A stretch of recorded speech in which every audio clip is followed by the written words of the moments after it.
Hola amigos, ¿cómo están? Muy buenas tardes. Son las 3 y 6 de la tarde del día 15 de febrero de 2024. Ya el evento de podcast ya se lanzó. Todavía yo no lo veo. Obviamente lo voy a ver con 6 minutos de retraso. Quería hacer un comentario, ¿no? En lo que se refiere a ello. Así que rápidamente vamos a ponerlo. Y felizmente está traducido, ¿no? En español. Y vamos a ver qué nos depara justamente este evento, ¿no? Vamos a ponerle todo. Y vamos a ponerlo. Hello and welcome to the official Xbox podcast. I'm your host, Tina Amini, and we have a very special episode today, as you can probably tell by the fact that I'm joined by Phil, Sarah, and Matt. Welcome. And we're going to talk about some updates at Xbox. We want to talk about game exclusivity. We want to talk about Activision Blizzard now that they're part of our portfolio, how that might be an impact on Game Pass. And we want to talk about hardware too and how all of this fits into the strategy at Xbox. So where should we start, Phil? Well, when we originally had planned for the show, starting back in December, I think we probably would have started with Activision Blizzard, maybe talked a little bit about the exclusivity with some of the news coming up, and then hardware. But we've had some unforeseen news that Noticias imprevistas que han salido. A ver, ¿qué pasa con este señor? Because I know it's on the minds of a lot of people. We hear from the community, and that's an important input for us.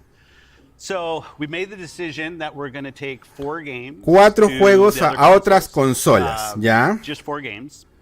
Not a change to our kind of fundamental exclusive strategy. It is, we're making these decisions for some specific reasons. Yeah. We make every decision really with the long-term health of Xbox in mind.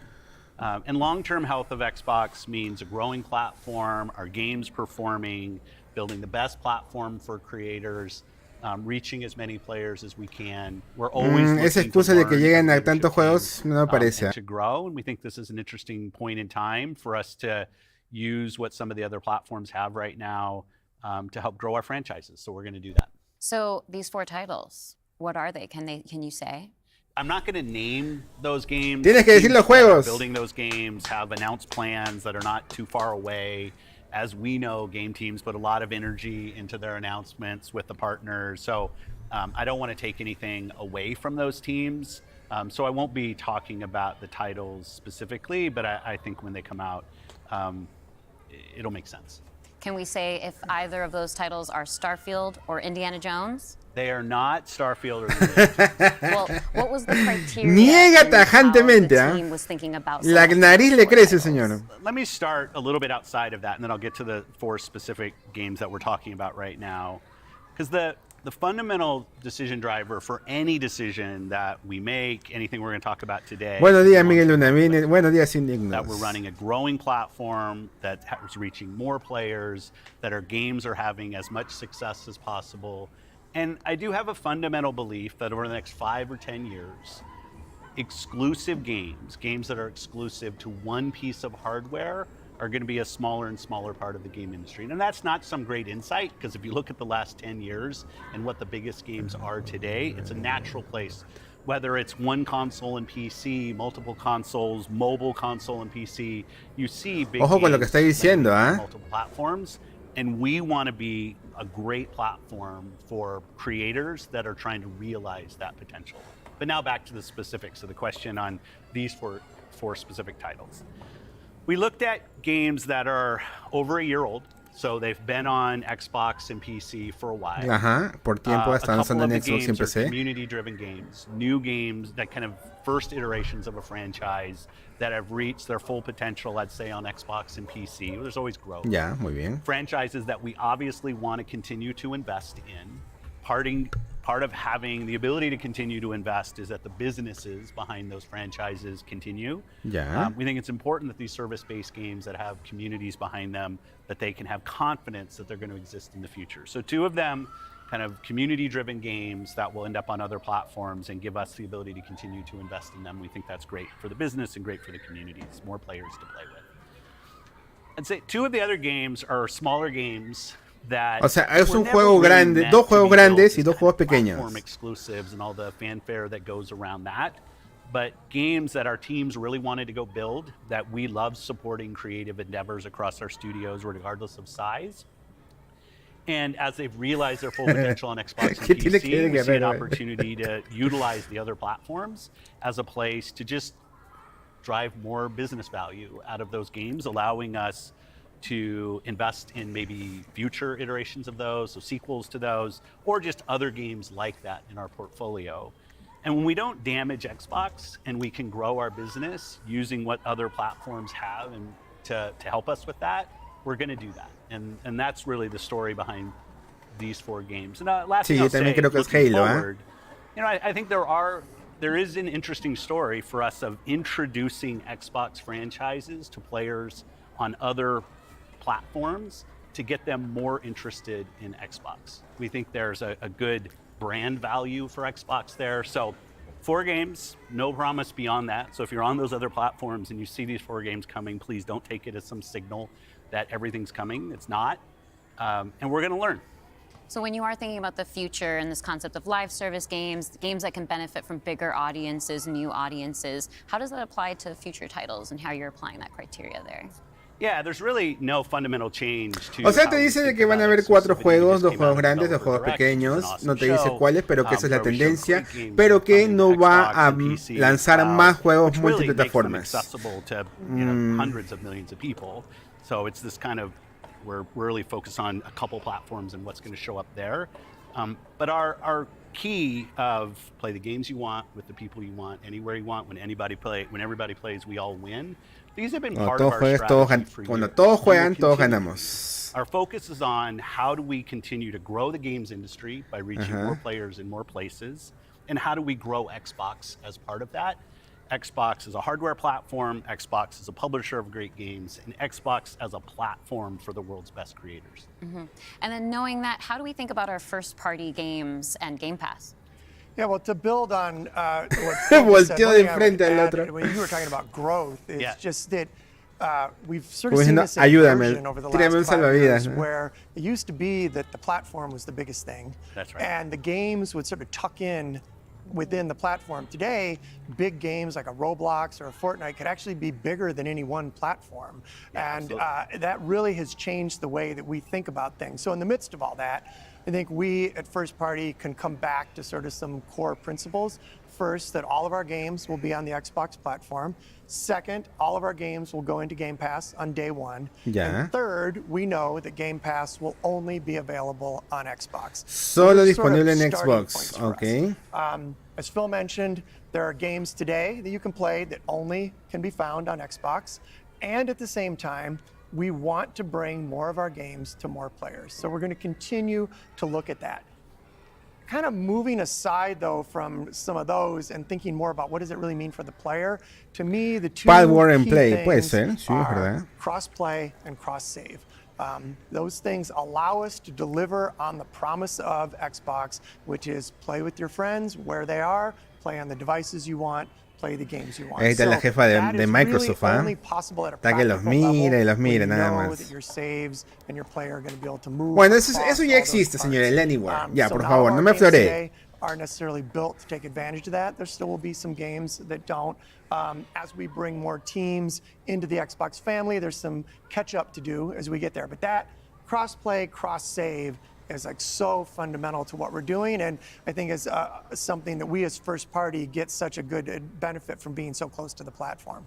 Yeah, absolutely. I mean, that's one of the things, like you said, all of our games are always in Game Pass. And Yeah. so I'm excited to announce, with the coming together that we had with Activision Blizzard King, that Activision and Blizzard games are coming to Game Pass, starting with Diablo 4 on March 28th, which I'm super, super excited Todos to los share juegos de today. Activision a And Game it's all Pass. part of our Ojo con lo que ha commitment dicho, to ¿ah? make the Xbox experience and the games that we build as widely available as possible. So now the 34 million Game Pass members can all enjoy the fantastic experience of Diablo 4. Amazing. Can we come back to the point, Phil, you mentioned at the top, this isn't really a change in strategy for us. Can you recap for me how it isn't? Yeah. Ajá. And I Porque thought dijeron que era un cambio de both negocio, Matt dicen and que Sarah no. did a really nice job of talking about what we're doing on Xbox, where we're going. If you take a platform feature like Xbox Play Anywhere, Ajá, which exacto. has Es lo que, been a promise that existe we've made on actualmente. our first party games, that you can buy our game once, you're going to play across Xbox and Windows. Como sucede en I think Palworld, we're the juegan only en Xbox, platform that juegan en does PC, this, pero igual la that partida se makes va it avanzando. possible for you not only to play with your friends wherever they are, but to know that you actually have multiple entitlements to the games. I think that's a technology I'd love to see applied to more platforms. But it is this view that people are going to play Xbox in multiple places. Whether it's play the games you want with the people you want, anywhere you want, whether it's content community and cloud, whether it's when everybody plays, we all win. Like, we've had different taglines, different strategy, kind of words that we've used, but always with this view that Xbox is a platform for creators who want to reach the most players. Our bueno, eso investments siempre in lo he xCloud, dicho, our ¿eh? investments in franchises like Minecraft and now Call of Duty and other large franchises, so that we learn how to build those. This has been a strategy that we've been on for, I'd say, a decade. It's not Exacto. about one device. It's not about games in service of a device, but rather the devices that people want to play on should be in service of making the games as big and popular as they possibly could be. Because really, a healthy creator community on Xbox, a healthy creator community in gaming all up, is the thing that all of us as game players should be voting for, because that's the thing that will lead to the best long-term success and growth in this industry. And my understanding, just from listening and learning from you three over the past few weeks, just understanding what's happening with Xbox, is that we see trends with player behavior where people are playing on multiple devices. That is the reality. And we have put some games out on multiple platforms before. So my understanding is that that's been good for players. How does that come back to the business with all of that in mind? Buena pregunta. As you said, we have shipped games on other platforms. In fact, realistically, if you look with the addition of Activision and Blizzard and ZeniMax, we're one of the largest game publishers on PlayStation. We're one of the largest publishers on the Nintendo Switch, especially when you put Minecraft into the equation as well. And now we're one of the largest publishers on mobile platforms as well. And that's not something that we want to back away from. We want to continue to be building great games that millions and millions of people can love, and that they can play those games where they want to go play.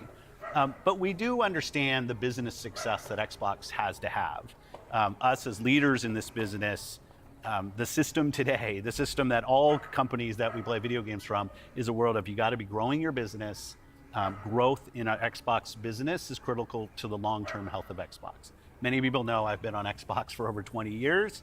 And I want to make sure Xbox is in the best position for the next 20 years. That means healthy player community, healthy creator community, and healthy business. So when we look at opportunities to allow more people to play, more people to engage, more people to buy, more people to subscribe, it's all about putting Xbox in the best position. And our hardware is a critical component of that. The absolute best experience somebody has on Xbox is hardware that your team builds and that people play on. But that's not going to be everybody. We fully accepted that we're going to have Xbox players across all kinds of devices. So I think a lot of people think about 2023 as this incredible me year llama for la atención lo que gaming. dicen. And in a lot of ways it was. There were some really amazing releases that I think we all enjoyed. But what were the signals behind the scenes that maybe indicated how we wanted to look at the future of Xbox and how we kind of keep up with the industry? Yeah, such a good question. And I think it's, as people who care about the industry, which I assume is people who are watching this, it was an amazing year. Some great launches, some of the games that I think will stand the test of time and people will be talking about a decade from now. Un año But it's an increíble. industry that didn't really grow. And what happens when an industry doesn't grow? You end up with some job eliminations, which we had. We had even our own hard decisions to make about building a sustainable business for ourselves, but in no way were we alone in that. When you think about a healthy industry, I want players who believe that they will find the best games on the platforms that they love. I want people who invest their careers in working here to feel like this is a place that they can be successful. And that really is down to being part of an industry that is growing. If you listen to Lisa Su, the AMD CEO, she'll say that AMD-powered consoles are likely to decline in 2024. I think there's an amazing set of games coming in 2024, but if we don't get to growing as an industry, the industry will struggle. And today there's really two choices on how do you grow the industry. Do you say I have a fixed number of players, the players that we have today, and do I find new ways to monetize those players to get more money from the players that I have? Or do you think about how do I expand the business I have by finding new players and adding those to the base of players that already play. Our focus on Xbox for the last decade has really been on that latter point of how do we make sure Xbox is growing for our players, growing for our creators, so those people are finding success on our platform, which will grow the Xbox business and put Xbox in a position to be very strong for years and decades to come. Matt, earlier you were talking about these Bueno, growing gaming communities. creo que se está preocupando más como industria que como empresa. Ahorita vamos a comentarlo. When we think about console audiences, like you mentioned Roblox, you mentioned Fortnite. So how are we're obviously thinking about our responsibility, our hardware responsibility is supporting the growth of gaming communities. How has that actually shown up for the players? Are there other games we can speak to from our portfolio? Well, as Phil mentioned, I mean, two of the biggest ones for us, Call of Duty and Minecraft, I mean, they are driven just from the bottom up by the communities of people that play those games, which is so great. I think about it for the player community, it comes down to where are the friends, where are the people you play with, and then equally important is where have you built up your library of games, right? Where have you invested? Where's that library? I think those two things probably are some of the biggest influences on where people choose to play and what devices they choose to play. Yeah. When we think about on the other side, the developer side, just any game developer wants their game to find the biggest audience possible. That's just the nature of building a game. You want people to enjoy and participate in what you've made. And I think we're in a unique position to deliver on that just because we are the platform. We build hardware, we've got a first-party games group, and then we've got a system that ties that together, that brings together your friends, your progression, your achievements, all of that. And I think that's really what has contributed to the momentum behind some of these communities. Yeah, absolutely. I mean, when you look at, just step back and you look at the history of the industry, we've moved from a place where it used to be that someone built and launched a game to accelerate hardware to actually the things we do with our hardware and with our platform are all in service of making those games bigger. And we think about that across all of the investments we make, the consoles we build, the investments we do with things like cross-play, cross-progression, the things that we're doing with cloud. How do we actually give more options to game creators so they can have the greatest success? I think one of the fun recent examples about this is actually Power World. You know, Power World was able to launch, they were a game preview, they launched in Game Pass, they also simultaneously launched in Steam. So the combination of those things, you know, Pocket Pair was able to have this outsized success, and it was the largest third-party Game Pass launch ever. And that's all because we give creators options on how they can launch their games. We've got subscription, we've got retail, we've got free-to-play, we've got game preview, we have the consoles, we have our experience on PC, and they can access all of those things. And when we step back and we just look at the performance of our platform all up, we know it's working. We're at the highest level of users on console, the highest level of users on PC, the highest level of users on cloud ever. We have double-digit growth rate on PC and cloud, places where we're enabling creators to actually reach new players beyond the console ecosystem. And that's why we're leaning into it and doing more, because we see all those signals. So we're talking about the role that hardware plays for creators, for the games and those communities. What about the role that hardware plays for us as a business, for Xbox? When we look at our hardware, it really is, and Phil said this earlier, it's where you get like the most flagship seminal experience of Xbox. And it also represents a developer target. Our developers can build the specs of our hardware, and we invest to make sure they know when they do that the games are going to go great on our hardware, but they're also going to be able to be accessed across any screen because of all the other investments we make. So we're giving them an easy way to access as many players as possible. And we actually have more creators right now building for Xbox than ever before, by nature, thousands of them, by nature of those investments. And we got more to come. There's some exciting stuff coming out in hardware that we're going to share this holiday. And we're also invested in the next generation roadmap. What we're really focused on there is delivering the largest technical leap you will have ever seen in a hardware generation, which makes it better for players and better for creators and the visions that they're building. And then when we're talking about hardware too, there's these other considerations that are really important to our community, probably to each one of ourselves as well.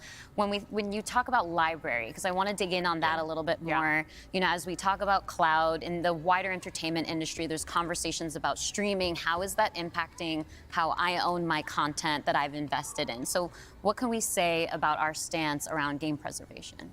Yeah, one of the highlights for me of being in this position was getting to stand on stage when we announced the back compat coming to Xbox One. Like, it was fantastic. People were reading the teleprompter before I could read it. Slow reader, and just feeling the energy in the auditorium as we were saying that and online. One of the cues I think us as being part of Microsoft take is looking at Windows and how Windows over decades has maintained software compatibility with things that are built on it. Like, I can still go back and play some of the games that I love playing on Windows from decades ago, and it will still run. And we try to bring that same view to consoles. It's harder in consoles. Buena visión, sí, because buena the line comparativa. between what the hardware is and what the game is in consoles is traditionally Muy buena salida. tighter, which makes compatibility, you end up doing these generational compatibilities that we've built. But I will say compatibility, the ability to not only play the games, but my saves are still there with our cloud save systems to try to keep the services up as long as we can so that people can play, is a tenet of what we are as Xbox. It's at our foundation. And when we look at future hardware generations and what we're going to support, making sure that we respect, which is the word I use, respect the investments that people have made in Xbox going forward is fundamental. And the fact that you con get eso ya le está diciendo entitlements to buy bastante, games on both Windows and Xbox also means you have the ability to play that game across a multitude of devices, which I think furthers the compatibility of the games that you own. Can we go back to what Xbox stands for today? I think we've pretty much covered all of the elements, but if you could break it down for me. When you play on Xbox, what we're saying is you're playing on a platform where the biggest games in the world are always going to be.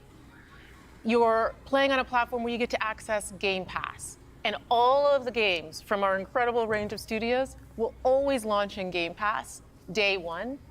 And you're playing on a platform that's dedicated to you, like player-first features, cross-play, cross-save, cross-progression, backwards compatibility, being able to play your games in your library anywhere you want because of the investments that we make in cloud gaming. And so you're playing somewhere where you're investing and you get to take the games forward with you and across all of the screens where you are.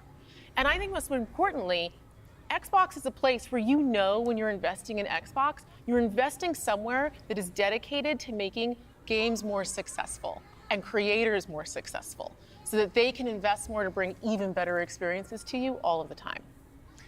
Yeah, just that investment in the studios is so, and we feel that as part of first party with the platform proximity. It's kind of amazing now to look out across all the studios that we've got and just be reminded that we're now one of the biggest development organizations in the industry.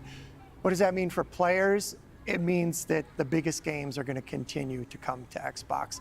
And this 2024, the year coming up, we've got more than 10 major releases coming up. Great stuff. Hellblade 2, we've got Diablo expansion, we've got Avowed, Ara, the Indiana Jones game, and there's more in development, which I think we're going to be able to share more about at our June showcase coming up pretty soon. Well, I guess I should get ready to work on that show. Well, thank you all for showing up on the podcast today, and we'll see the rest of you this June. Hay cosas que tenemos que hablar, ¿eh? Thank you. Hay cosas que tenemos que hablar sobre el podcast que justamente estamos viendo. Y la verdad es que, hay cosas muy interesantes y hay cosas que de verdad debe centrarse. ¿Cómo comienzo? Para comenzar, no va a ser un third party. Para comenzar, nada de third party. No es que ya nos cansamos del negocio y nos vamos a transformar en Sega. No, nada de eso. No va a hacer nada de third party y no se va a convertir en eso, Xbox. O sea, no es el futuro de Xbox, ¿no? Eso es lo que claramente lo han dicho. Ya, muy bien. Phil dice, pero de que sí vamos a lanzar 4 videojuegos en otras consolas. Dígase PlayStation o Switch. No ha confirmado cuáles. Pero sí ha dicho que va a lanzar 4 videojuegos. 2 videojuegos con ya renombre. Y 2 videojuegos que prácticamente te está diciendo son prácticamente que los vamos a lanzar porque queremos experimentar. La flaca le preguntó, oye, ¿y van a haber más? Y el pata le creció la nariz y dijo, no. No, solo esos. Solo los 4. ¿Y puede decirme cuáles? Le dijo la flaca. El pata dijo, no. Ahora no es el momento. Y la flaca se quedó mordiendo sus dientes. Bueno. Ahora. Entonces, en lo que se refiere a las filtraciones, todo eso se ha negado tajantemente de que Starfield e Indiana Jones se lancen en otras consolas como en PlayStation 5, por ejemplo. Obviamente porque la Switch no lo va a aguantar, ni a balas la aguanta, ¿no? Ya, por ahí estamos en ese camino. Ya, bacán. Muy bien, solamente 2 juegos. Ahora, ¿cuáles juegos? Yo opino que puede ser o bien Halo, o bien Forza, o bien Gears. Una de esos 3 obviamente tiene que ir. De todas maneras. De todas maneras. Porque obviamente son juegos que representan. Halo lo veo muy difícil porque Halo es la imagen de Xbox. O sea, tú te compras la caja ahorita de Halo, de Xbox, y atrás sale el jefe maestro, ¿no? Así que lo veo también un poco difícil. Bueno. Pero lo que me ha llamado la atención es de que uno de ellos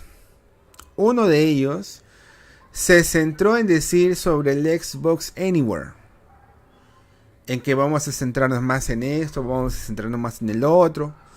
Pero Phil Spencer como que lo cacheteó y le dijo, oye, pero eso ya lo tenemos, ¿no? Sino que vamos a reforzar ese sistema del Xbox Anywhere. ¿Qué es el Xbox Anywhere? Prácticamente es que tu contenido, tu guardado, se va a mantener en una nube para que puedas jugarlo tanto en tu consola como en Xbox Game Pass PC. Como lo que, por ejemplo, yo ahorita me he descargado el Palworld y lo puedo jugar tanto en Xbox como en PC, y el avance que yo haga se va a ir guardando, no importa en qué plataforma juegue. Ese es el Xbox Anywhere. ¿Ya? Y prácticamente te está diciendo que eso se va a centralizar en los juegos que va a desarrollar Xbox Game Studios. Y eso es cierto, ¿eh? Porque por ejemplo, hace un momento me descargué el Hellblade para Game Pass PC y no se descargaban los datos que lo había jugado en el Xbox Series X. Pero bueno, ese es otro tema. Pero lo que sí dice es de que van a reforzar ese contenido del Xbox Anywhere para los nuevos creadores que saquen ya contenido en Xbox, porque ellos quieren que estos desarrolladores pequeños tengan esa función que lo hace atractivo a todo usuario final, como por ejemplo Palworld, y es lo que ha dicho, ¿no? Palworld es un ejemplo justamente de ello, y me gustaría reforzar ese tema porque ha sido una novedad de que esto haya arrasado en nuestra consola y que lo haya roto en PC referente a ello. Bueno, yo creo que es una mentira a medias porque todos los datos que recogíamos de Palworld eran de Steam, ¿no? Y solamente se hablaban de descargas en el sistema Game Pass, pero todos los datos que sacábamos eran de Steam, ¿no? Entonces, por allí vayamos, ¿no? Otra cosa es que el Game Pass no va a salir de Xbox, es decir, que Xbox solamente mantendrá el Game Pass y no se irá a otras plataformas, tanto como Nintendo Switch como PlayStation 5, y obviamente se mantendrá en esa tendencia de que va a seguir en consolas como en PC. Lo que ha dicho es, como se refiere, que solamente 4 videojuegos se va a volver multiplataforma, pero no ha especificado cuáles son, no ha dicho los nombres, prácticamente le ha dicho ¿qué te importa la flaca? ¿Para qué preguntas? ¿No? Entonces prácticamente la choteó a la flaquita, ¿no? Ahora, algunos están diciendo en Twitter o en X que puede ser Hi-Fi Rush, Grounded, Sea of Thieves y Pentiment. Puede ser, ¿no? Grounded también lo están poniendo ahí como una posibilidad de que sea eso. Y Tom, porque es prácticamente otra vez Tom Warren, que prácticamente están que anuncian de que estos serían los títulos que justamente se estarían lanzando. También puede ser Hellblade, porque Hellblade no ha dicho nada sobre eso, pero bueno, ahí prácticamente está diciendo, ¿no?, que el pata de Xbox dijo claramente de que este año tenemos 10 lanzamientos, este año y el 2025 tenemos 10 lanzamientos muy buenos, como lo es Hellblade y el DLC de Diablo 4, ¿no? Entonces, lo que sí me preocupa es que se está centralizando nuevamente. Ay, espérate, voy a poner acá. Voy a poner acá un ratito. Lo que sí me... Ay, carajo. Espérate, se me está yendo. Ahí. Ay, se me está yendo la cámara. Espérate, un ratito. Ahí, para que se vea el cuadro de chat, que no se estaba viendo, ya. Lo que sí me preocupa un poco es de que se centren siempre en su servicio y no en videojuegos. Dicen que sí, que nosotros lo queremos que nuestro servicio sea A1, que nuestro servicio sea lo más espectacular que pueda existir en el planeta, en el universo, porque nos preocupa la industria, porque nos preocupa, queremos perseverar el legado de los videojuegos, tal como sucedía con Windows, y como tú antes tenías tu Windows, tus juegos de Windows, podías jugar así tengas Windows 7, Windows Vista, Windows no sé qué cosa, Windows XP, tu 10 o 11, podías jugar el mismo videojuego, y entonces se lo quiso replicar en Xbox. Interesante lo que dijo. Pero nuevamente Xbox se plantea se planta en el tema de los servicios, ¿no? Y me preocupa un poco porque siempre se va a plantar en eso y no se va a preocupar tanto en sus videojuegos, ¿no? Porque si bien es cierto, ha adquirido ya estudios como Activision, Blizzard, Bethesda, etcétera. Nosotros queremos saber ya videojuegos que van a salir en esa consola de Series X, ¿no? Y más aún cuando está diciendo de que ya se viene la Next Gen. Y ojo con también lo que han dicho, ¿ah? Todo se va a centrar casi en la nube. En Cloud Service. A cada rato te decían que Xbox Play Anywhere, que lo que nos interesa más es de que la gente disfrute su contenido para que se suba a la nube, para que esto pueda ser disfrutado en otras consolas, en PC. Obviamente te están diciendo, oye, nuestro próximo servicio se va a centralizar netamente en la nube, en el cloud, ¿ya? Y nuestra próxima generación es tan buena, tan brava, que sea donde sea tú estés, este videojuego lo vas a poder encontrar porque vamos a tener este servicio de la nube de la Xbox. ¡Wow! Te está diciendo eso. Netamente te está diciendo eso. Así que la próxima consola que salga se va a centralizar mucho más en la nube y va a ser reforzada y repotenciada en este punto. Y no está mala. Me parece muy buena la idea.